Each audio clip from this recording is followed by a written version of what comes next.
Om Nithyananda Paramashivoham. Om Nithyananda Paramashivoham. Om Nithyananda Paramashivoham. Om Nithyananda Paramashivoham. Om Nithyananda Paramashivoham. Om Nithyananda Paramashivoham. Om Nithyananda Paramashivoham. Om Nithyananda Paramashivoham. Om Nithyananda Paramashivoham. Om Nithyananda Paramashivoham. Om Nithyananda Paramashivoham. Om Nithyananda Paramashivoham. Om Nithyananda Paramashivoham. Om Nithyananda Paramashivoham. Om Nithyananda Paramashivoham. Om Nithyananda Paramashivoham. Om Nithyananda Paramashivoham. Om Nithyananda Paramashivoham. Om Nithyananda.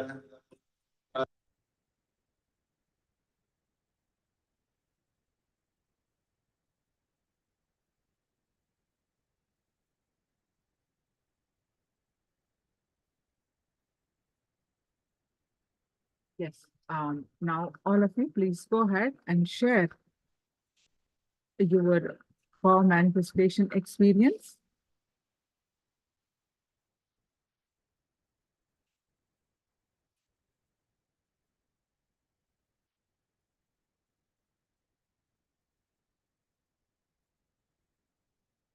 Please go ahead and share your power manifestation experience.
I feel my body getting warm, slightly vibrating, and forming a gentle clockwise rotation of energy. Wonderful. Now, the next, what we are going to learn is constantly practicing the presence of God. One of the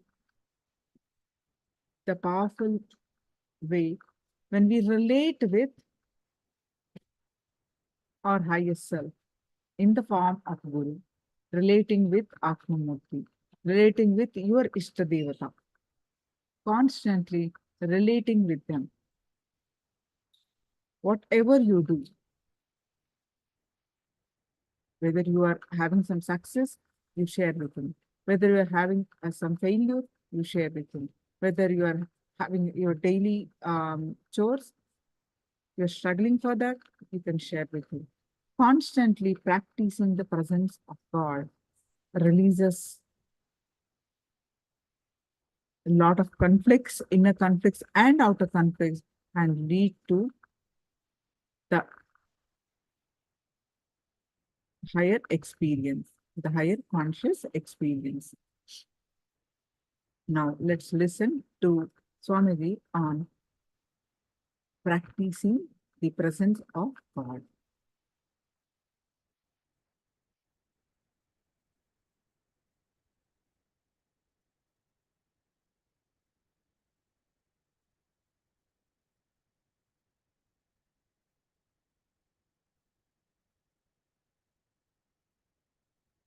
How many of you are cognizing it? It's a very intimate question. Chalaya, I can understand you completely. And there are thousands here to sympathize with you and understand you completely. Sometimes you will see a new devotee, a person first time coming to see me. You will see me holding the hand, standing and talking to that person for a long time and inquiring, how are you? How do you feel? As if I know him for a long time.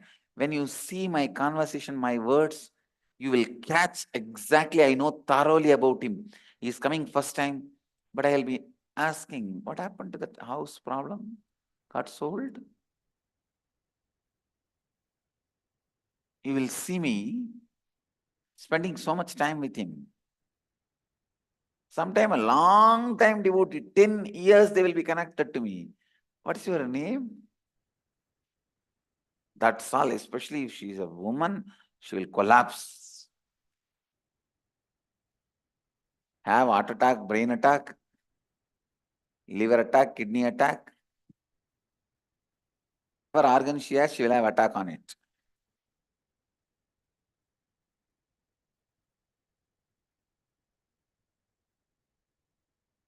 I just represent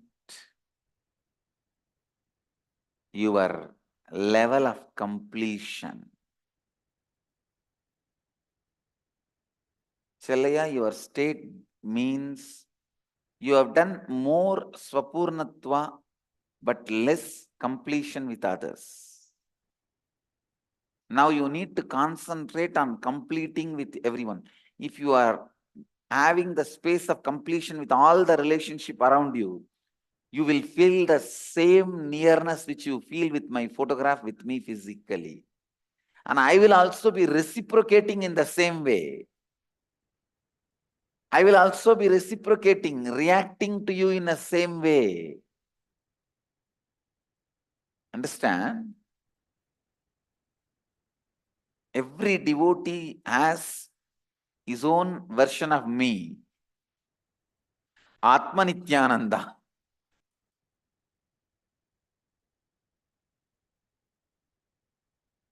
With whom they talk, they relate, sometimes talk back for me also.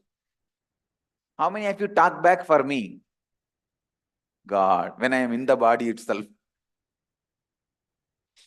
And then No.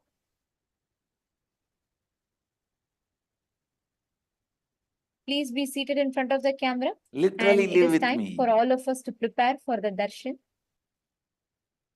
We will all It is now called be Ishta entering Nishta into and entity receiving the darshan directly from and Swamiji. Leela Today, we're Dhyana. all going to be seeing the form of Paramashiva and Strongly Paramashiva feel Shakti, connected to Para Shakti, your own version manifesting of in one form your as chosen Ardhanarishvara, ideal. where Paramashiva You gives the are free to ultimate choose Paramashiva your Sayujya ideal in to Hindu Devi tradition. Para Shakti, means gives his You own can half choose to your her, guru, makes her a part of his own whoever body. And this darshan will complete us, heal us, and give us the initiation, the best initiation to receive some of the most powerful, most amazing experience within ourselves. I'm going to request all the participants to please come on the camera. Ma Gyawanzo, Ma Dahanananda, Ma Chuyunshi. I request all the digital securities will now be moving the participants who are not in the camera into the waiting room. For all of you to have a seamless and blissful experience of the darshan, please make sure you are in the camera and please do not put your virtual background, as many times the virtual background tends to disrupt the video. Please do not have a virtual background. Please settle down.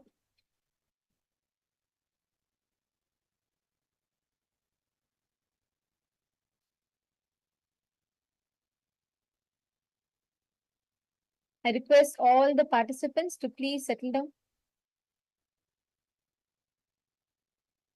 Ma Wong Junji, Ma Zui Ping, and I see Ma Chunyu from China, Ma Xiaoling Wu, Zhang Bing Han.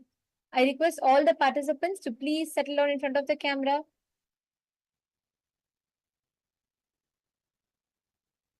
Ma Hongzu, Ma Tanja Deverne, and all those in the male side, all the male participants also, please settle down. Okay.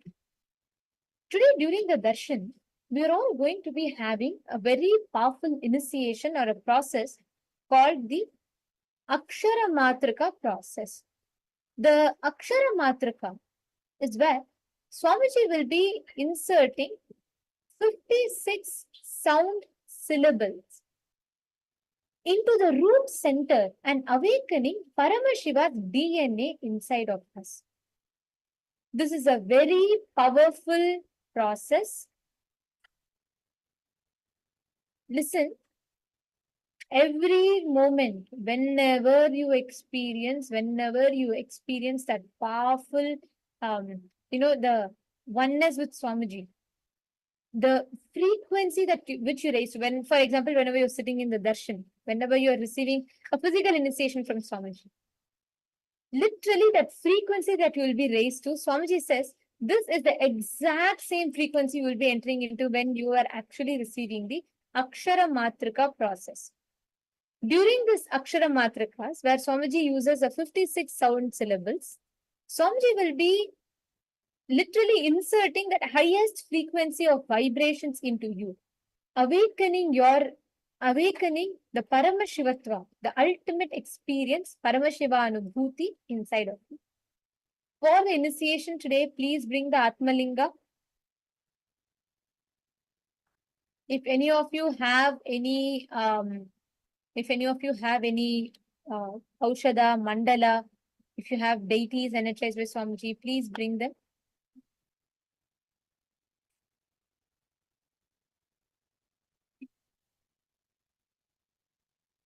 Please take a few minutes. I request all of you to bring and settle down.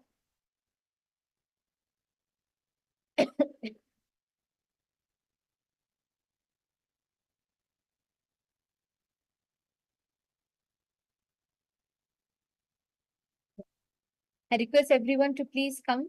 I still see some of the participants not in the camera. The digital securities will be moving any participant not in the camera into the waiting room. Please make sure you're in the camera. It's already in the female side. The waiting room is on, and the participants who are not in the camera will be moved right now to the waiting room. All the others, please make sure you are settled. Do not move around. It is time now for us to get ready to receive the initiation.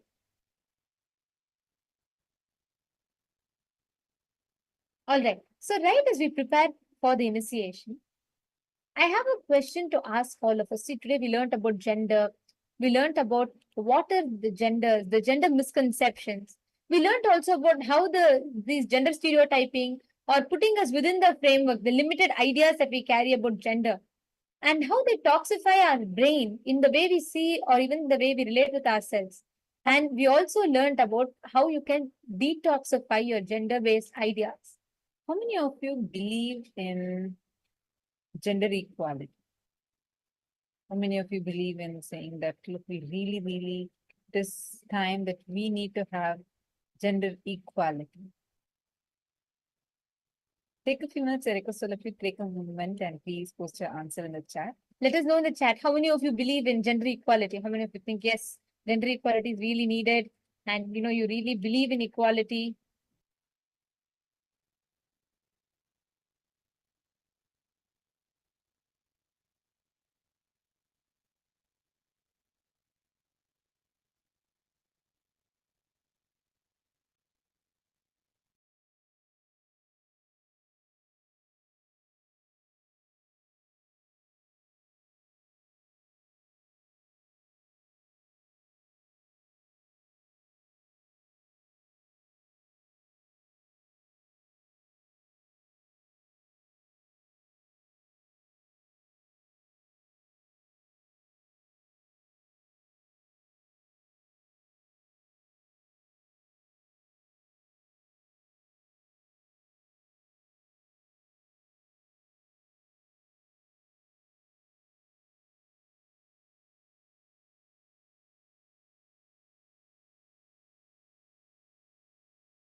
Yes. Okay. I see so many different answers being posted from many of you. Now, what if I told you that the concept of equality is something that comes from the innate, that is literally like the worst thing that a society can put on us, because equality always forces violence. So, are we trying to say then there's no need of feminism at all? No, the answer is not, that is not true either. The very concept or the context of feminism in Hinduism is different. The very core thought current, how there is no separate concept called, equality or empowering women, because fundamentally women never needed empowerment in Hinduism, because women were all inherently powerful. Each one, it is only in Hinduism where every gender is celebrated as unique. There is no competition. There is no concept that male gender is better than the female, and then there is no such concepts that exist at all. There is no feminism. There is no sigma male. There is no such thing. Every single gender was celebrated, revered, and had their own path to discover consciousness. That is why Hinduism did not have 1, not 2, not 3, not 4, but 11 genders in total.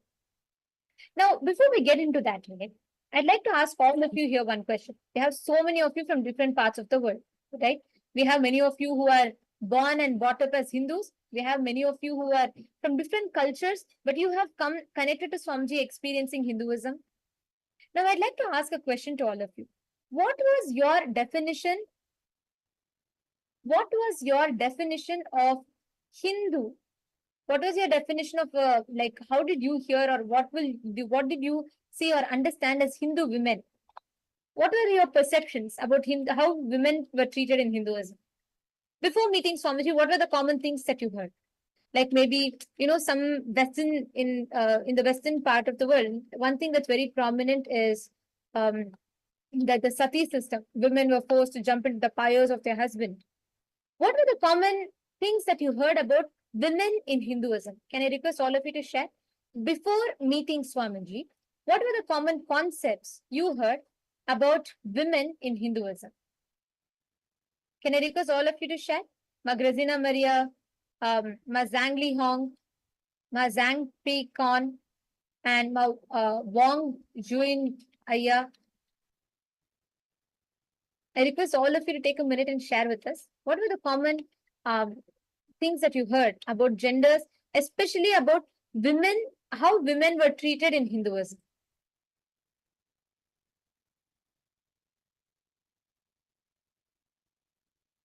Every one of you share whatever you heard.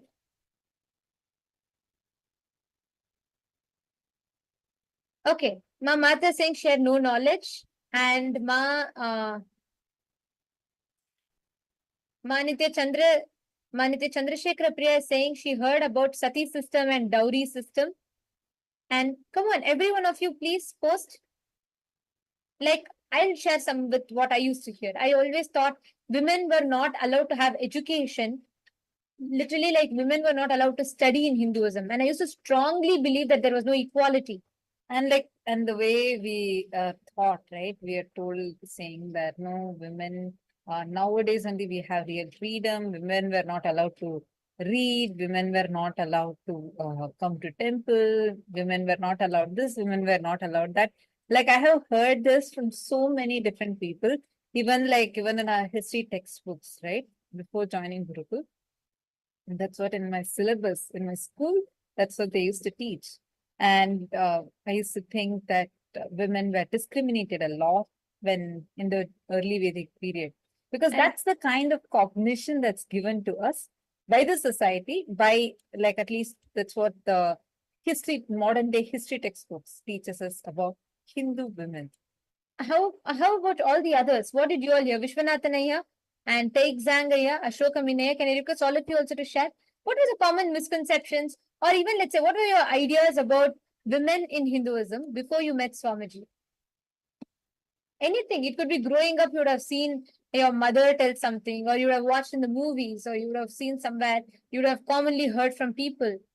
And what were your common understandings about how women were treated in Hinduism? Can I request all of you to share? Surya Kumaraya, Daniel Curataya, come on. Purushotaya, Raghunathanaya, I request all of you to please share. What were the common things that you heard about how women were treated? All in Toronto Temple, all the participants in San Jose Temple. And all the Paramashivoham Level 1 participants, I request everyone to participate. All right. So I have few more from the participants.